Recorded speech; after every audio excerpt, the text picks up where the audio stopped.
গুরু মহারাজ জিজ্ঞেস তাকে বলেছেন যে অভক্ত না অদীক্ষিত ভক্ত, দীক্ষা প্রাপ্ত হয়নি, সে প্রভু হোক বা মাতাজি হোক, সুন্দরী হোক বা অসুন্দরী হোক, সেটা বড় সমস্যা না।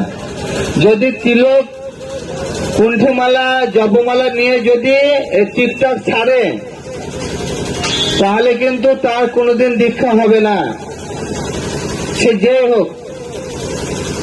আর দীক্ষিত ভক্তরা যদি তিলকমালা পরে জপমালা নিয়ে কোন ছবি ছেড়ে তার সঙ্গে হিন্দি গান, আধুনিক গান এসে লাইলাপ্পা যদি দেয়, তাহলে সে কিন্তু ইসকন থেকে তার নাম করে, ইসকনের সঙ্গে কোন সম্পর্ক রাখতে দিবে না। গুরু মহারাজ নিজে বলেছেন এবং বলেছেন যে এই তিলকমালা, কুণ্ঠিমালা, ধুতি পাঞ্জাবি এগুলো কোনো প্যান্ডেলে ভাড়া করার জিনিস নয় যে আমি ভাড়া করে নিয়ে আসলাম।